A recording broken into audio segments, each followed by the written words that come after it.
श्रीगणेशाय नमः। अथ श्री महागणपति मंत्रविग्रह कवचम्। ओम अस्य श्री महागणपति मंत्रविग्रह कवचस्य श्री शिव ऋषिः देवी गायत्री छन्दः श्री महागणपतिर्देवता। ओम श्रीं ह्रीं क्लीं ग्लौं गं बीजानि गणपतये वरवरदेति शक्तिः सर्वजनं मे वशमानय स्वाहा। कीलकं श्री महागणपति प्रसाद सिद्ध्यर्थे जपे विनियोगः।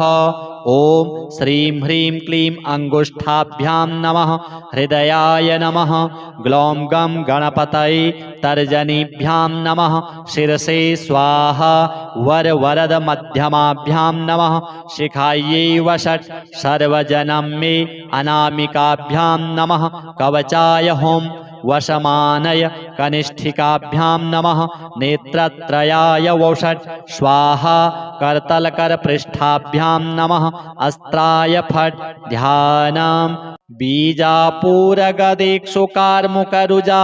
चक्राब्जपाशोत्पल व्रीह्यग्रस्वविषाणरत्नकलश प्रोद्यत्कराम्भोरुहः। पायाद्वल्लभयासपद्मकरया श्लिष्टोज्ज्वलद्भूषया विश्वोत्पत्तिविपत्तिसंस्थितिकरो विघ्नेश इष्टार्थदः। इति ध्यात्वा लम् इत्यादि मानसोपचारैः सम्पूजयेत्। ओम ओंकारो मे शिरः पातु। श्रींकारः पातु भालकम्। ह्रीं बीजं मे ललाटे व्यात्। क्लीं बीजं भ्रूयुगं मम। ग्लौं बीजं नेत्रयोः पातु। गं बीजं पातु नासिकाम्। गं बीजं मुखपद्मे व्यात् महासिद्धिफलप्रदम्। अणकारो दन्तयोः पातु। पकारो लम्बिकां मम। तकारः पातु मे ताल्वोर्। येकार ओष्ठयोर्मम। वकारः कण्ठदेशे व्यात्। रकारश्चोपकण्ठके। द्वितीयस्तु वकारो मे हृदयं पातु सर्वदा। रकारस्तु द्वितीयो वै उभौ पार्श्वौ सदा मम। दकार उदरे पातु। सकारो नाभिमण्डले। वकारः पातु मे लिङ्गम्। जकारः पातु गुह्यके। नकारः पातु मे जङ्घे। मेकारो जानुनोर्द्वयोः। वकारः पातु मे गुल्फौ। शकारः पादयोर्द्वयोः। माकारस्तु सदा पातु दक्षपादाङ्गुलीषु च। नकारस्तु सदा पातु वामपादाङ्गुलीषु च। यकारो मे सदा पातु दक्षपादतले तथा। स्वाकारो ब्रह्मरूपाख्यो वामपादतले तथा। हाकारः सर्वदा पातु सर्वाङ्गे गणपः प्रभुः। पूर्वे मां पातु श्रीरुद्रः। श्रीं ह्रीं क्लीं फट् कलाधरः। आग्नेयां मे सदा पातु ह्रीं श्रीं क्लीं लोकमोहनः। दक्षिणे श्रीयमः पातु। क्रीं ह्रीं ऐं ह्रीं हस्त्रौ नमः। नैरृत्ये निरृतिः पातु। आं ह्रीं क्रों क्रौं नमो नमः। पश्चिमे वरुणः पातु। श्रीं ह्रीं क्लीं फट् हस्त्रौ नमः। वायुर्मे पातु वायव्ये। ह्रूं ह्रीं श्रीं हस्त्रे नमो नमः। उत्तरे धनदः पातु। श्रीं ह्रीं श्रीं ह्रीं धनेश्वरः। ईशान्ये पातु मां देवो। ह्रौं ह्रीं जूं सः सदाशिवः। प्रपन्नपारिजाताय स्वाहा मां पातु ईश्वरः। ऊर्ध्वं मे सर्वदा पातु। गं ग्लौं क्लीं हस्त्रौ नमो नमः। अनन्ताय नमः स्वाहा। अधस्ताद्दिशि रक्षतु। पूर्वे मां गणपः पातु। दक्षिणे क्षेत्रपालकः। पश्चिमे पातु मां दुर्गा। ऐं ह्रीं क्लीं चण्डिका शिवा। उत्तरे बटुकः पातु ह्रीं वं वं बटुकः शिवः स्वाहा सर्वार्थसिद्धिश्च दायको विश्वनायकः पुनः पूर्वे च मां पातु श्रीमानसितभैरवः आग्नेयां पातु नो ह्रीं ह्रीं ह्रं क्रों क्रों रुरुभैरवः दक्षिणे पातु मां क्रों क्रों ह्रीं ह्रीं मे चण्डभैरवः नैररित्ये पातु मां ह्रीं ह्रूं ह्रौं ह्रौं ह्रीं ह्यस्त्रै नमो नमः स्वाहा मे सर्वभूतात्मा पातु मां क्रोधभैरवः पश्चिमे ईश्वरः पातु क्रीं क्लीं उन्मत्तभैरवः वायव्ये पातु मां ह्रीं क्लीं कपाली कमलेक्षणः उत्तरे पातु मां देवो ह्रीं ह्रीं भीषणभैरवः ईशान्ये पातु मां देवः क्लीं ह्रीं संहारभैरवः ऊर्ध्वं मे पातु देवेशः श्रीसम्मोहनभैरवः अधस्ताद्वटुकः पातु सर्वतः कालभैरवः इतीदं कवचं दिव्यं ब्रह्मविद्याकलेवरं गोपनीयं प्रयत्नेन यदिच्छेदात्मनः सुखं कवचस्य च दिव्यस्य सहस्रावर्तनान्नरः देवतादर्शनं सद्यो लभते न विचारणा श्रीमहागणपति देवार्पणमस्तु। ॐ ओंकारो मे शिरः पातु श्रींकारः पातु भालकं ह्रीं बीजं मे ललाटे व्यात् क्लीं बीजं भ्रूयुगं मम ग्लौं बीजं नेत्रयोः पातु गं बीजं पातु नासिकां गं बीजं मुखपद्मे व्यात् महासिद्धिफलप्रदम् अणकारो दन्तयोः पातु पकारो लम्बिकां मम तकारः पातु मे ताल्वोर् येकार ओष्ठयोर्मम वकारः कण्ठदेशे व्यात् रकारश्चोपकण्ठके द्वितीयस्तु वकारो मे हृदयं पातु सर्वदा रकारस्तु द्वितीयो वै उभौ पार्श्वौ सदा मम दकार उदरे पातु सकारो नाभिमण्डले वकारः पातु मे लिङ्गं जकारः पातु गुह्यके नकारः पातु मे जङ्घे मेकारो जानुनोर्द्वयोः वकारः पातु मे गुल्फौ शकारः पादयोर्द्वयोः माकारस्तु सदा पातु दक्षपादाङ्गुलीषु च नकारस्तु सदा पातु वामपादाङ्गुलीषु च यकारो मे सदा पातु दक्षपादतले तथा स्वाकारो ब्रह्मरूपाख्यो वामपादतले तथा हाकारः सर्वदा पातु सर्वाङ्गे गणपः प्रभुः पूर्वे मां पातु श्रीरुद्रः श्रीं ह्रीं क्लीं फट्कलाधरः आग्नेयां मे सदा पातु ह्रीं श्रीं क्लीं लोकमोहनः दक्षिणे श्रीयमः पातु क्रीं ह्रीं ऐं ह्रीं हस्त्रौ नमः नैररित्ये निररितिः पातु आं ह्रीं क्रों क्रों नमो नमः पश्चिमे वरुणः पातु श्रीं ह्रीं क्लीं फट् हस्त्रौ नमः वायुर्मे पातु वायव्ये ह्रूं ह्रीं श्रीं हस्त्रे नमो नमः उत्तरे धनदः पातु श्रीं ह्रीं श्रीं ह्रीं धनेश्वरः ईशान्ये पातु मां देवो ह्रौं ह्रीं जूं सः सदाशिवः प्रपन्नपारिजाताय स्वाहा मां पातु ईश्वरः ऊर्ध्वं मे सर्वदा पातु गं ग्लौं क्लीं हस्त्रौ नमो नमः अनन्ताय नमः स्वाहा अधस्ताद्दिशि रक्षतु पूर्वे मां गणपः पातु दक्षिणे क्षेत्रपालकः पश्चिमे पातु मां दुर्गा ऐं ह्रीं क्लीं चण्डिका शिवा उत्तरे बटुकः पातु ह्रीं वं वं बटुकः शिवः स्वाहा सर्वार्थसिद्धिश्च दायको विश्वनायकः पुनः पूर्वे च मां पातु श्रीमानसितभैरवः आग्नेयां पातु नो ह्रीं ह्रीं ह्रं क्रों क्रों रुरुभैरवः दक्षिणे पातु मां क्रों क्रों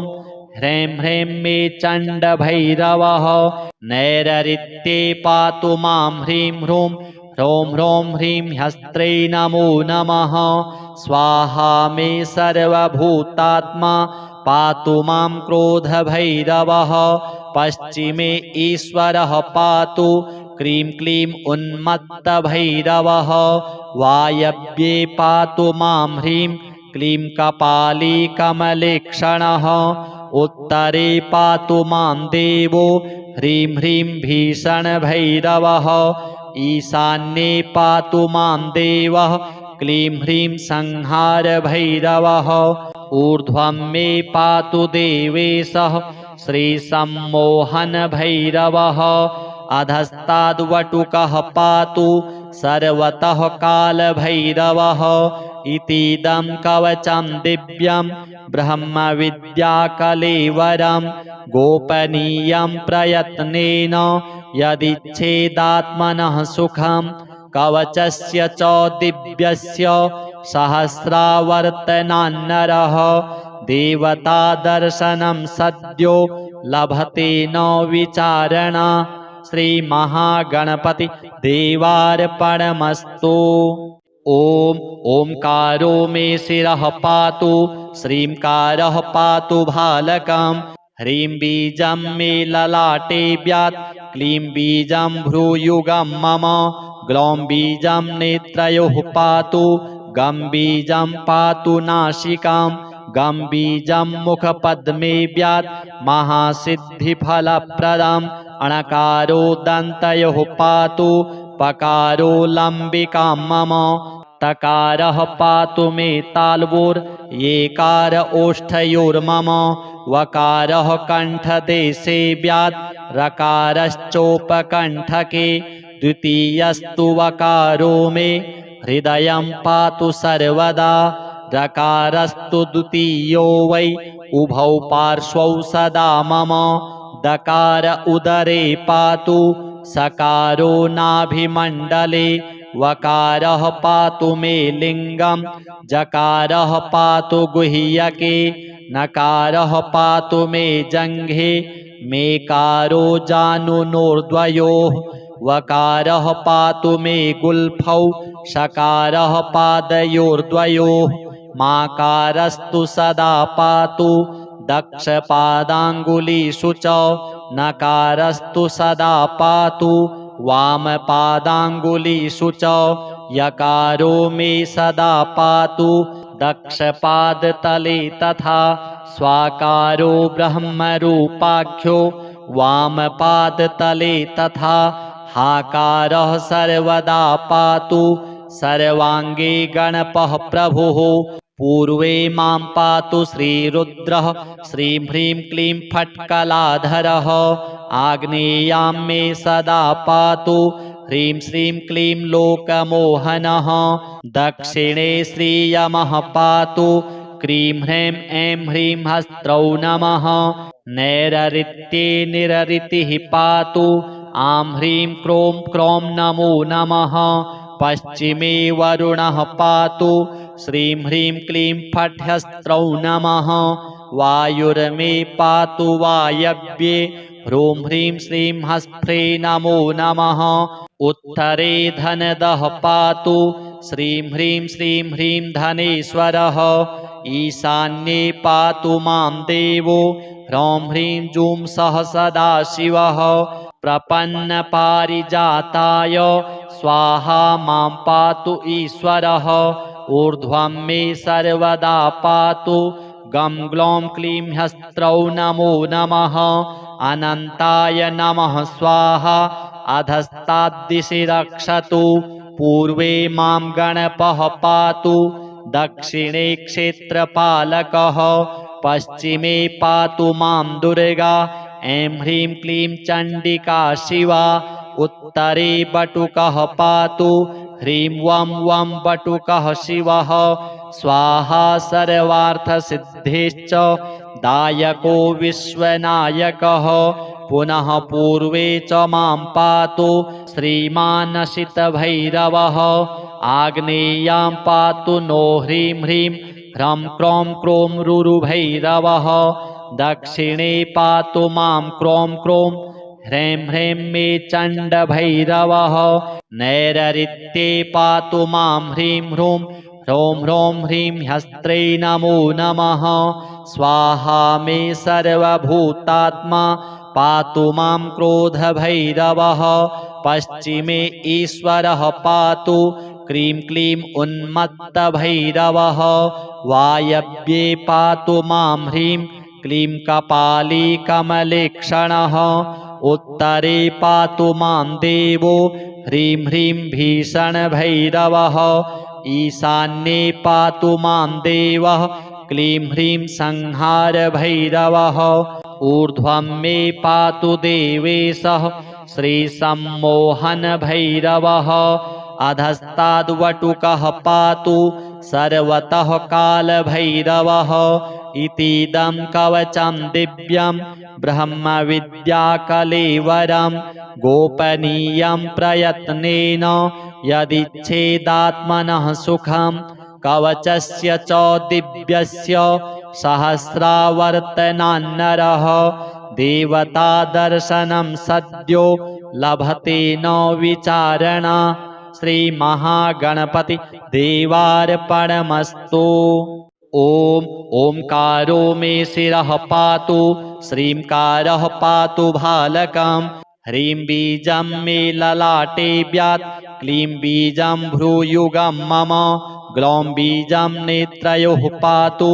गं बीजं पातु नासिकां गं बीजं मुखपद्मे व्यात् महासिद्धिफलप्रदम् अणकारो दन्तयोः पातु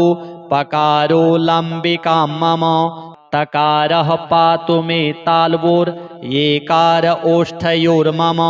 वकारः कण्ठदेशे व्यात् रकारश्चोपकण्ठके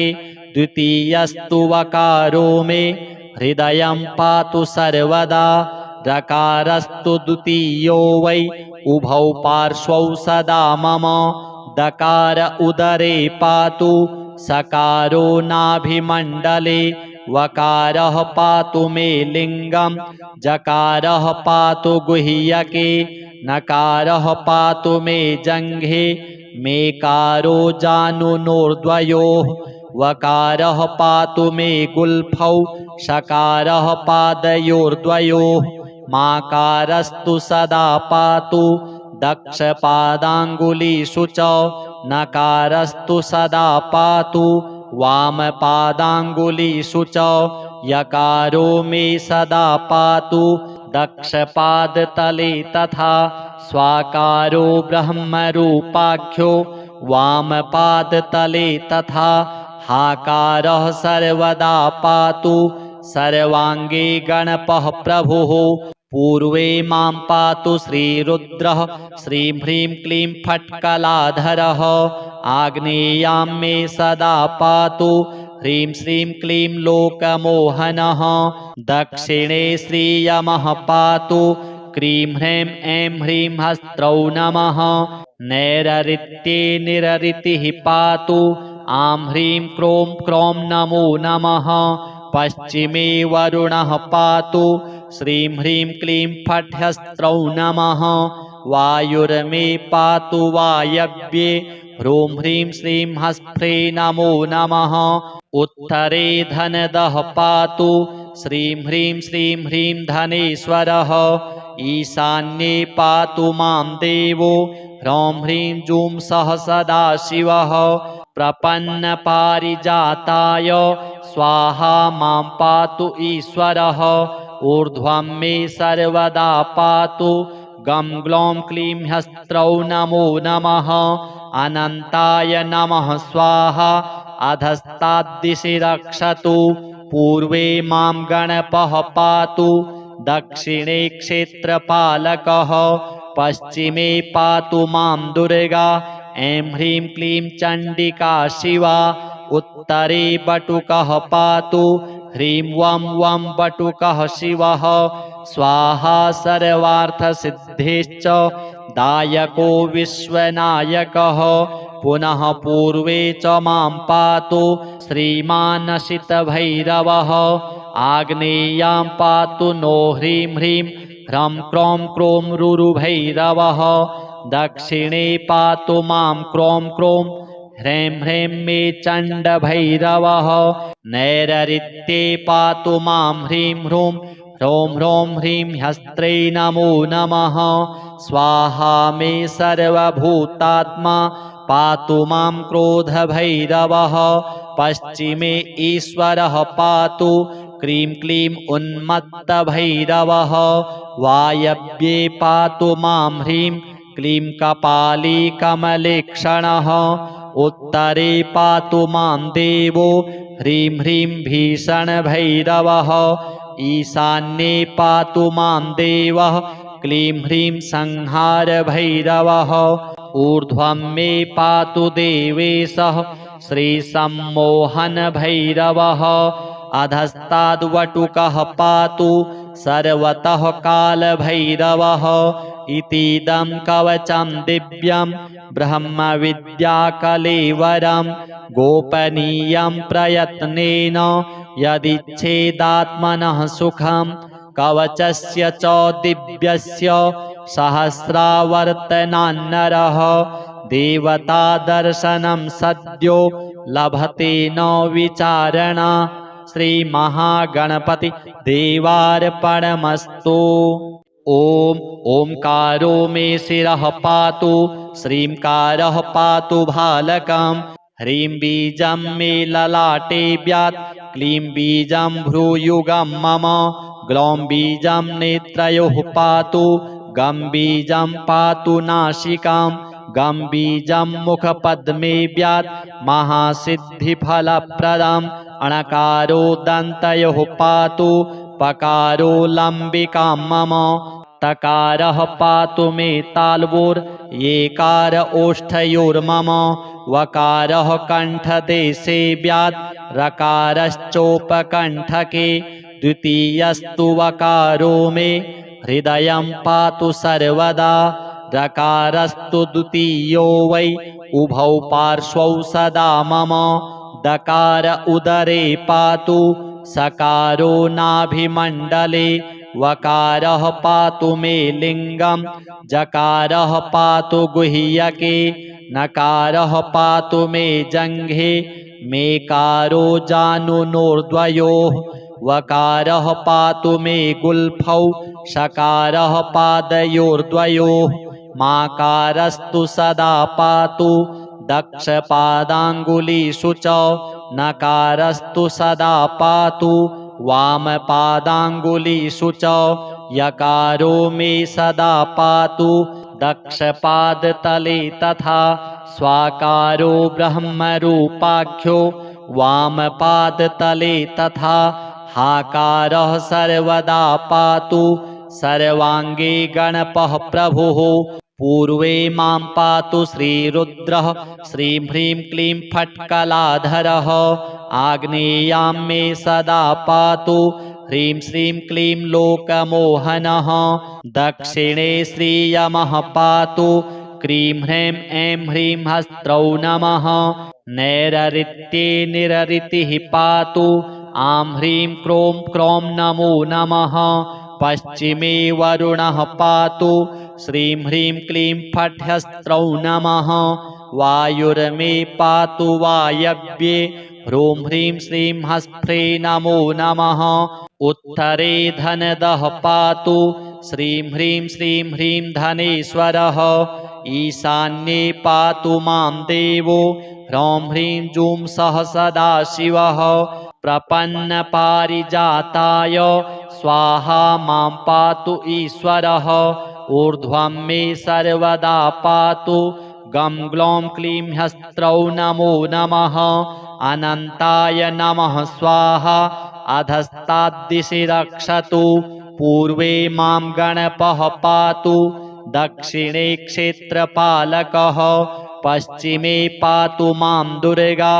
ऐं ह्रीं क्लीं चण्डिका शिवा उत्तरे बटुकः पातु ह्रीं वं वं बटुकः शिवः स्वाहा सर्वार्थसिद्धिश्च दायको विश्वनायकः पुनः पूर्वे च मां पातु श्रीमानसितभैरवः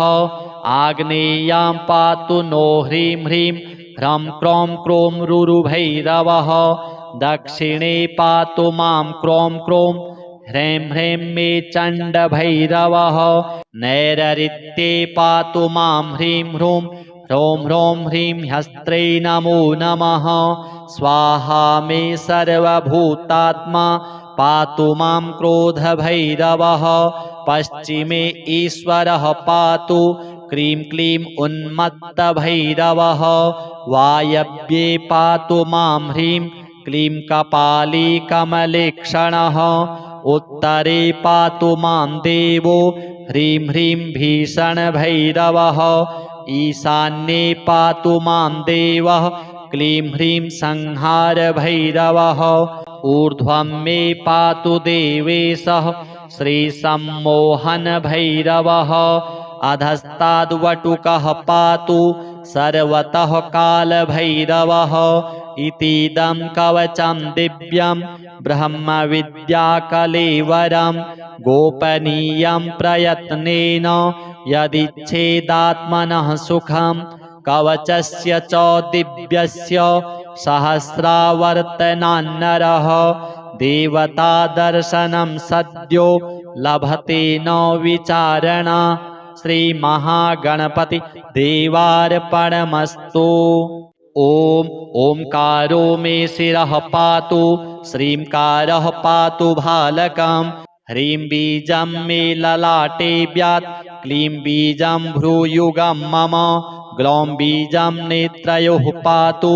गं बीजं पातु नासिकां गं बीजं मुखपद्मे व्यात् महासिद्धिफलप्रदम् अणकारो दन्तयोः पातु पकारो लम्बिकां मम तकारः पातु मे ताल्वोर् येकार ओष्ठयोर्मम वकारः कण्ठदेशे व्यात् रकारश्चोपकण्ठके द्वितीयस्तु वकारो मे हृदयं पातु सर्वदा रकारस्तु द्वितीयो वै उभौ पार्श्वौ सदा मम दकार उदरे पातु सकारो नाभिमण्डले वकारः पातु मे लिङ्गं जकारः पातु गुह्यके नकारः पातु मे जङ्घे मेकारो जानुनोर्द्वयोः वकारः पातु मे गुल्फौ शकारः पादयोर्द्वयोः माकारस्तु सदा पातु दक्षपादाङ्गुलीषु च नकारस्तु सदा पातु वामपादाङ्गुलीषु च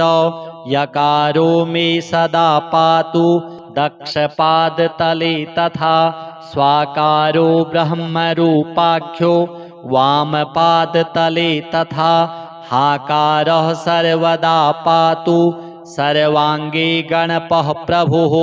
पूर्वे मां पातु श्रीरुद्रः श्रीं ह्रीं क्लीं फट्कलाधरः आग्नेयां मे सदा पातु ह्रीं श्रीं क्लीं लोकमोहनः दक्षिणे श्रीयमः पातु क्रीं ह्रीं ऐं ह्रीं हस्त्रौ नमः नैरृत्ये निरृतिः पातु आं ह्रीं क्रों क्रों नमो नमः पश्चिमे वरुणः पातु श्रीं ह्रीं क्लीं फट्हस्त्रौ नमः वायुर्मे पातु वायव्ये ह्रूं ह्रीं श्रीं हस्त्रे नमो नमः उत्तरे धनदः पातु श्रीं ह्रीं श्रीं ह्रीं धनेश्वरः ईशान्ये पातु मां देवो ह्रौं ह्रीं जूं सः सदाशिवः प्रपन्नपारिजाताय स्वाहा मां पातु ईश्वरः ऊर्ध्वं मे सर्वदा पातु गं ग्लौं क्लीं ह्यस्त्रौ नमो नमः अनन्ताय नमः स्वाहा अधस्ताद्दिशि रक्षतु पूर्वे मां गणपः पातु दक्षिणे क्षेत्रपालकः पश्चिमे पातु मां दुर्गा ऐं ह्रीं क्लीं चण्डिका शिवा उत्तरे बटुकः पातु ह्रीं वं वं बटुकः शिवः स्वाहा सर्वार्थसिद्धिश्च दायको विश्वनायकः पुनः पूर्वे च मां पातु श्रीमानसितभैरवः आग्नेयां पातु नो ह्रीं ह्रीं ह्रं क्रों क्रों रुरुभैरवः दक्षिणे पातु मां क्रों क्रों ह्रैं ह्रैं मे चण्डभैरवः नैरृत्ये पातु मां ह्रीं ह्रूं ह्रौं ह्रौं ह्रीं ह्यस्त्रै नमो नमः स्वाहा मे सर्वभूतात्मा पातु मां क्रोधभैरवः पश्चिमे ईश्वरः पातु क्रीं क्लीं उन्मत्तभैरवः वायव्ये पातु मां ह्रीं क्लीं कपाली कमलेक्षणः उत्तरे पातु मां देवो ह्रीं ह्रीं भीषणभैरवः ईशान्ये पातु मां देवः क्लीं ह्रीं संहारभैरवः ऊर्ध्वं मे पातु देवेशः श्रीसम्मोहनभैरवः अधस्ताद्वटुकः पातु सर्वतः कालभैरवः इतीदं कवचं दिव्यं ब्रह्मविद्याकलेवरं गोपनीयं प्रयत्नेन यदिच्छेदात्मनः सुखं कवचस्य च दिव्यस्य सहस्रावर्तनान्नरः देवतादर्शनं सद्यो लभते न विचारणा श्रीमहागणपति देवार्पणमस्तु। ॐ ओंकारो मे शिरः पातु श्रींकारः पातु भालकं ह्रीं बीजं मे ललाटे व्यात् क्लीं बीजं भ्रूयुगं मम ग्लौं बीजं नेत्रयोः पातु गं बीजं पातु नासिकां गं बीजं मुखपद्मे व्यात् महासिद्धिफलप्रदम् अणकारो दन्तयोः पातु पकारो लम्बिकां मम तकारः पातु मे ताल्वोर् येकार ओष्ठयोर्मम वकारः कण्ठदेशे व्यात् रकारश्चोपकण्ठके द्वितीयस्तु वकारो मे हृदयं पातु सर्वदा रकारस्तु द्वितीयो वै उभौ पार्श्वौ सदा मम दकार उदरे पातु सकारो नाभिमण्डले वकारः पातु मे लिङ्गं जकारः पातु गुह्यके नकारः पातु मे जङ्घे मेकारो जानुनोर्द्वयोः वकारः पातु मे गुल्फौ शकारः पादयोर्द्वयोः माकारस्तु सदा पातु दक्षपादाङ्गुलीषु च नकारस्तु सदा पातु वामपादाङ्गुलीषु च यकारो मे सदा पातु दक्षपादतले तथा स्वाकारो ब्रह्मरूपाख्यो वामपादतले तथा हाकारः सर्वदा पातु सर्वाङ्गे गणपः प्रभुः पूर्वे मां पातु श्रीरुद्रः श्रीं ह्रीं क्लीं फट्कलाधरः आग्नेयां मे सदा पातु ह्रीं श्रीं क्लीं लोकमोहनः दक्षिणे श्रीयमः पातु क्रीं ह्रीं ऐं ह्रीं हस्त्रौ नमः नैरृत्ये निरृतिः पातु आं ह्रीं क्रों क्रों नमो नमः पश्चिमे वरुणः पातु श्रीं ह्रीं क्लीं फट्हस्त्रौ नमः वायुर्मे पातु वायव्ये ह्रूं ह्रीं श्रीं हस्त्रे नमो नमः उत्तरे धनदः पातु श्रीं ह्रीं श्रीं ह्रीं धनेश्वरः ईशान्ये पातु मां देवो ह्रौं ह्रीं जूं सः सदाशिवः प्रपन्नपारिजाताय स्वाहा मां पातु ईश्वरः ऊर्ध्वं मे सर्वदा पातु गं ग्लौं क्लीं हस्त्रौ नमो नमः अनन्ताय नमः स्वाहा अधस्ताद्दिशि रक्षतु पूर्वे मां गणपः पातु दक्षिणे क्षेत्रपालकः पश्चिमे पातु मां दुर्गा ऐं ह्रीं क्लीं चण्डिका शिवा उत्तरे बटुकः पातु ह्रीं वं वं बटुकः शिवः स्वाहा सर्वार्थसिद्धिश्च दायको विश्वनायकः पुनः पूर्वे च मां पातु श्रीमानसितभैरवः आग्नेयां पातु नो ह्रीं ह्रीं ह्रं क्रों क्रों रुरुभैरवः दक्षिणे पातु मां क्रों क्रों ह्रैं ह्रैं मे चण्डभैरवः नैरृत्ये पातु मां ह्रीं ह्रूं ह्रौं ह्रौं ह्रीं ह्यस्त्रै नमो नमः स्वाहा मे सर्वभूतात्मा पातु मां क्रोधभैरवः पश्चिमे ईश्वरः पातु क्रीं क्लीं उन्मत्तभैरवः वायव्ये पातु मां ह्रीं क्लीं कपाली कमलेक्षणः उत्तरे पातु मां देवो ह्रीं ह्रीं भीषणभैरवः ईशान्ये पातु मां देवः क्लीं ह्रीं संहारभैरवः ऊर्ध्वं मे पातु देवेशः श्रीसम्मोहनभैरवः अधस्ताद्वटुकः पातु सर्वतः कालभैरवः इतीदं कवचं दिव्यं ब्रह्मविद्याकलेवरं गोपनीयं प्रयत्नेन यदिच्छेदात्मनः सुखं कवचस्य च दिव्यस्य सहस्रावर्तनान्नरः देवतादर्शनं सद्यो लभते न विचारणा श्रीमहागणपति देवार्पणमस्तु। ॐ ओंकारो मे शिरः पातु श्रींकारः पातु भालकं ह्रीं बीजं मे ललाटे व्यात् क्लीं बीजं भ्रूयुगं मम ग्लौं बीजं नेत्रयोः पातु गं बीजं पातु नासिकां गं बीजं मुखपद्मे व्यात् महासिद्धिफलप्रदम् अणकारो दन्तयोः पातु पकारो लम्बिकां मम तकारः पातु मे ताल्वोर् येकार ओष्ठयोर्मम वकारः कण्ठदेशे व्यात् रकारश्चोपकण्ठके द्वितीयस्तु वकारो मे हृदयं पातु सर्वदा रकारस्तु द्वितीयो वै उभौ पार्श्वौ सदा मम दकार उदरे पातु सकारो नाभिमण्डले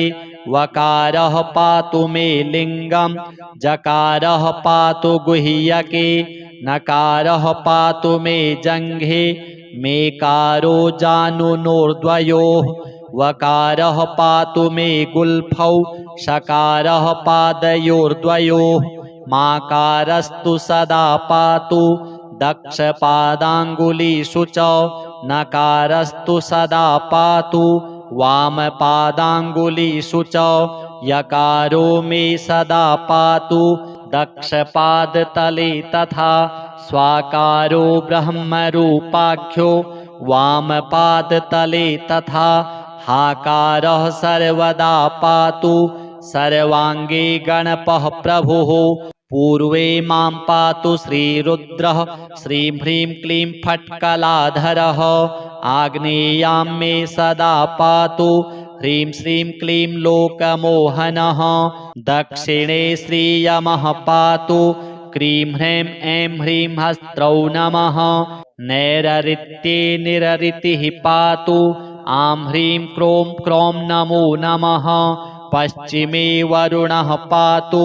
श्रीं ह्रीं क्लीं फट्हस्त्रौ नमः वायुर्मे पातु वायव्ये ह्रूं ह्रीं श्रीं हस्फ्रे नमो नमः उत्तरे धनदः पातु श्रीं ह्रीं श्रीं ह्रीं धनेश्वरः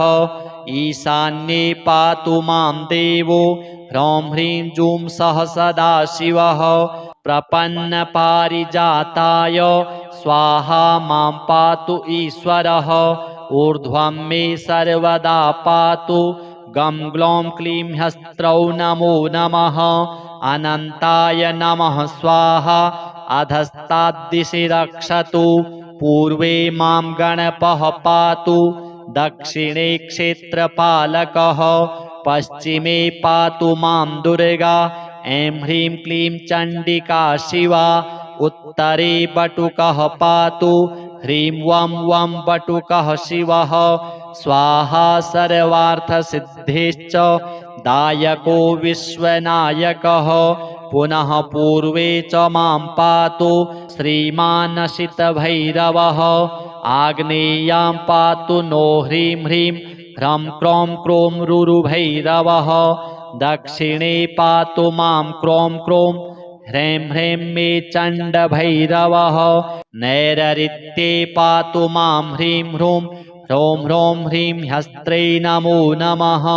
स्वाहा मे सर्वभूतात्मा पातु मां क्रोधभैरवः पश्चिमे ईश्वरः पातु क्रीं क्लीं उन्मत्तभैरवः वायव्ये पातु मां ह्रीं क्लीं कपाली कमलेक्षणः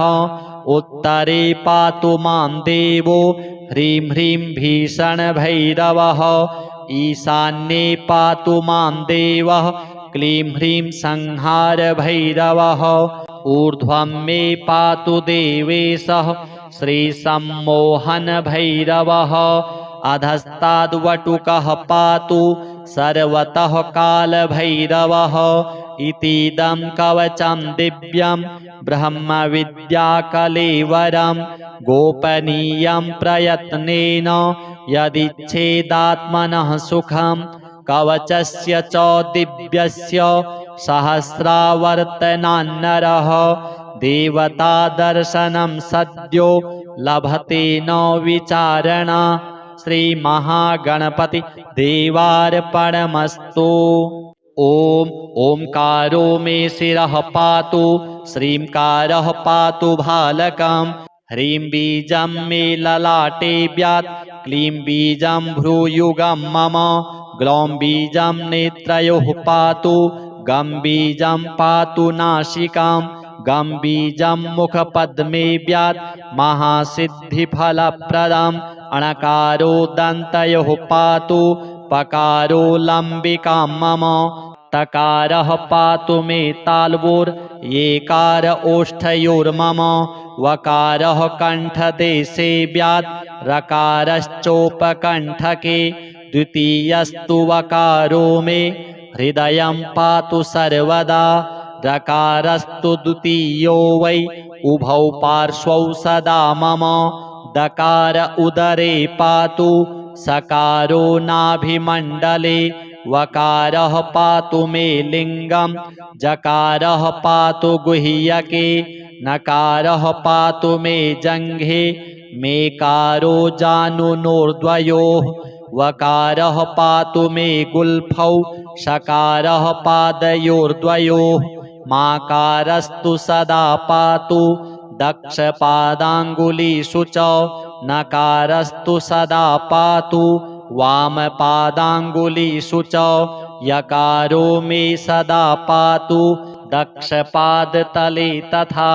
स्वाकारो ब्रह्मरूपाख्यो वामपादतले तथा हाकारः सर्वदा पातु सर्वाङ्गे गणपः प्रभुः पूर्वे मां पातु श्रीरुद्रः श्रीं ह्रीं क्लीं फट्कलाधरः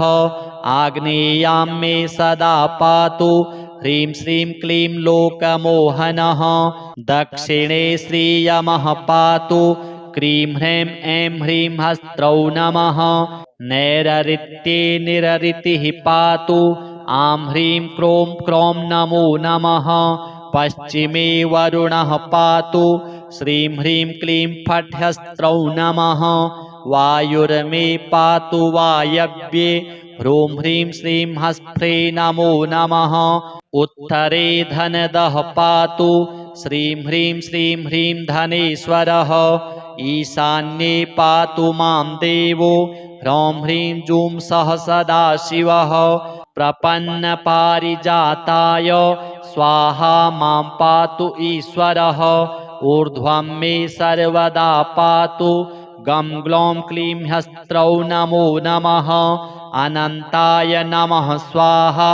अधस्ताद्दिशि रक्षतु पूर्वे मां गणपः पातु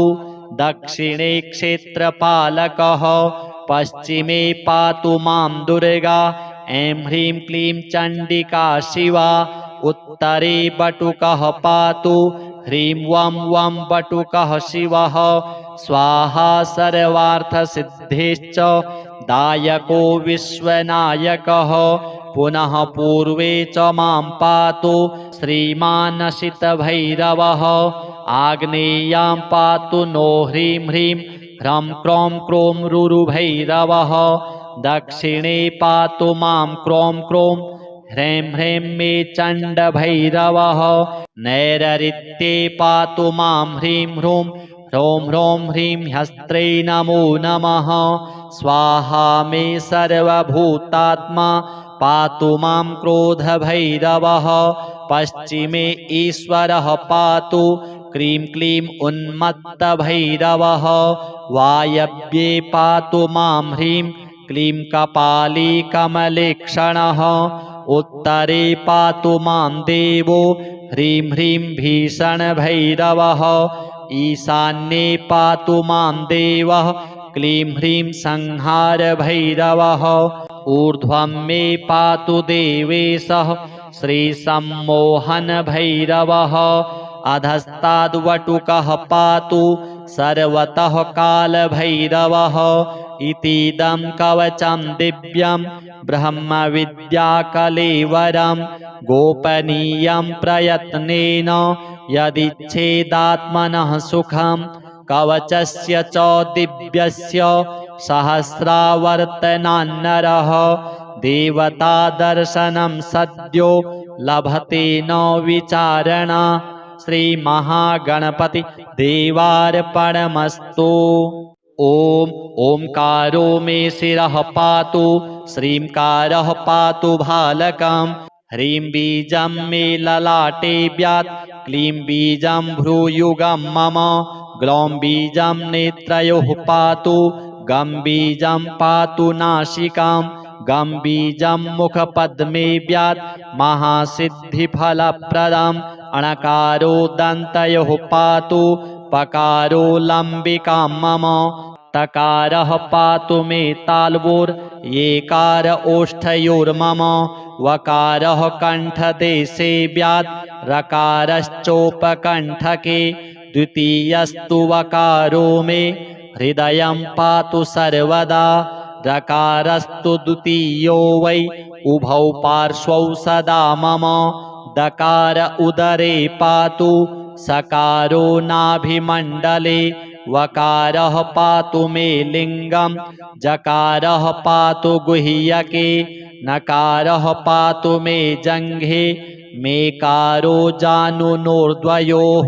वकारः पातु मे गुल्फौ शकारः पादयोर्द्वयोः माकारस्तु सदा पातु दक्षपादाङ्गुलीषु च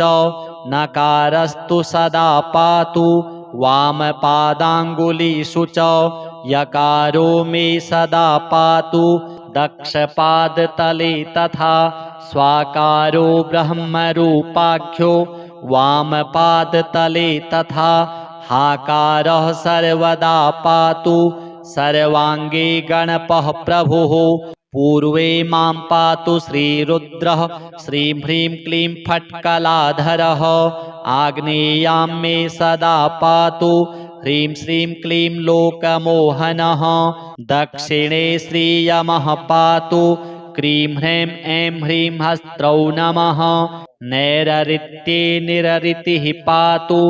आं ह्रीं क्रों क्रों नमो नमः पश्चिमे वरुणः पातु श्रीं ह्रीं क्लीं फट्हस्त्रौ नमः वायुर्मे पातु वायव्ये ह्रूं ह्रीं श्रीं हस्त्रे नमो नमः उत्तरे धनदः पातु श्रीं ह्रीं श्रीं ह्रीं धनेश्वरः ईशान्ये पातु मां देवो ह्रौं ह्रीं जूं सः सदाशिवः प्रपन्नपारिजाताय स्वाहा मां पातु ईश्वरः ऊर्ध्वं मे सर्वदा पातु गं ग्लौं क्लीं ह्स्त्रौ नमो नमः अनन्ताय नमः स्वाहा अधस्ताद्दिशि रक्षतु पूर्वे मां गणपः पातु दक्षिणे क्षेत्रपालकः पश्चिमे पातु मां दुर्गा ऐं ह्रीं क्लीं चण्डिका शिवा उत्तरे बटुकः पातु ह्रीं वं वं बटुकः शिवः स्वाहा सर्वार्थसिद्धिश्च दायको विश्वनायकः पुनः पूर्वे च मां पातु श्रीमानसितभैरवः आग्नेयां पातु नो ह्रीं ह्रीं ह्रं क्रों क्रों रुरुभैरवः दक्षिणे पातु मां क्रों क्रों ह्रैं ह्रैं मे चण्डभैरवः नैरृत्ये पातु मां ह्रीं ह्रूं ह्रौं ह्रौं ह्रीं ह्स्त्रै नमो नमः स्वाहा मे सर्वभूतात्मा पातु मां क्रोधभैरवः पश्चिमे ईश्वरः पातु क्रीं क्लीं उन्मत्तभैरवः वायव्ये पातु मां ह्रीं क्लीं कपाली कमलेक्षणः उत्तरे पातु मां देवो ह्रीं ह्रीं भीषणभैरवः ईशान्ये पातु मां देवः क्लीं ह्रीं संहारभैरवः ऊर्ध्वं मे पातु देवेशः श्रीसम्मोहनभैरवः अधस्ताद्वटुकः पातु सर्वतः कालभैरवः इतीदं कवचं दिव्यं ब्रह्मविद्याकलेवरं गोपनीयं प्रयत्नेन यदिच्छेदात्मनः सुखं कवचस्य च दिव्यस्य सहस्रावर्तनान्नरः देवतादर्शनं सद्यो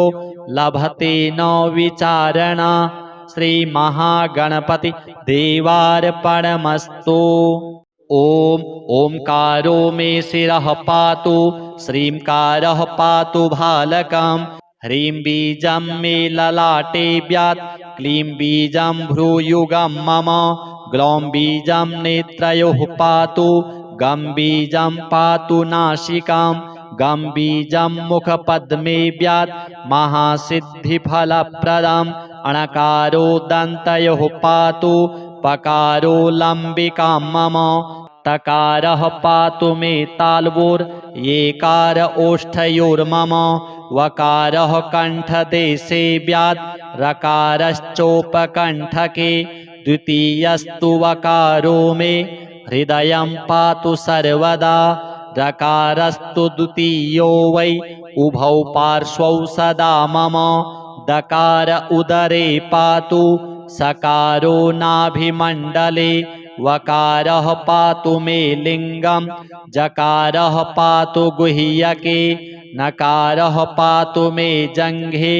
मेकारो जानुनोर्द्वयोः वकारः पातु मे गुल्फौ शकारः पादयोर्द्वयोः माकारस्तु सदा पातु दक्षपादाङ्गुलीषु च नकारस्तु सदा पातु वामपादाङ्गुलीषु च यकारो मे सदा पातु दक्षपादतले तथा स्वाकारो ब्रह्मरूपाख्यो वामपादतले तथा हाकारः सर्वदा पातु सर्वाङ्गे गणपः प्रभुः पूर्वे मां पातु श्रीरुद्रः श्रीं ह्रीं क्लीं फट्कलाधरः आग्नेयां मे सदा पातु ह्रीं श्रीं क्लीं लोकमोहनः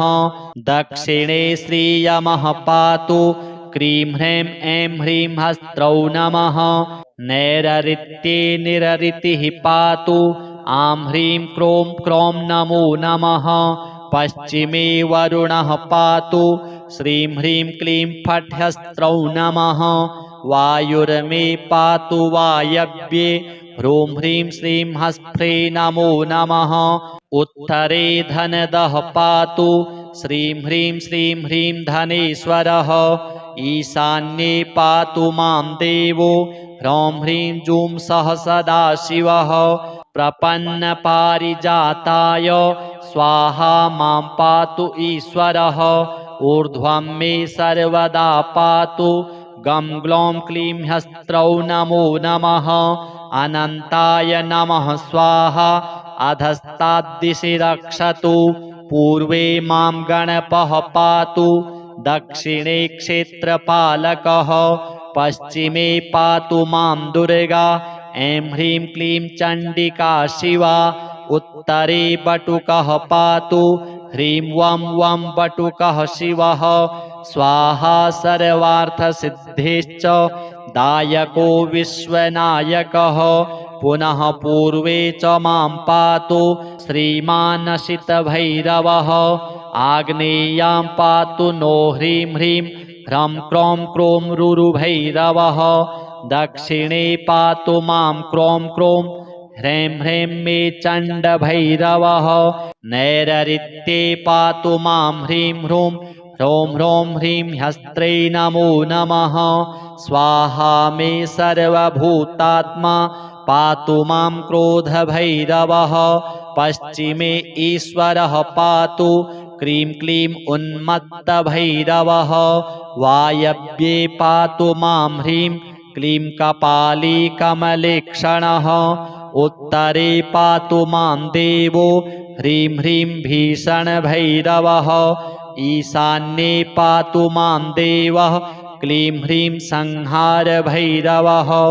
ऊर्ध्वं मे पातु देवेशः श्रीसम्मोहनभैरवः। अधस्ताद्वटुकः पातु सर्वतः कालभैरवः। इतीदं कवचं दिव्यं ब्रह्मविद्याकलेवरं गोपनीयं प्रयत्नेन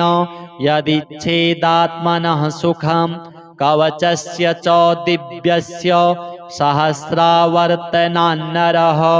देवतादर्शनं सद्यो लभते न विचारणा। श्रीमहागणपति देवार्पणमस्तु।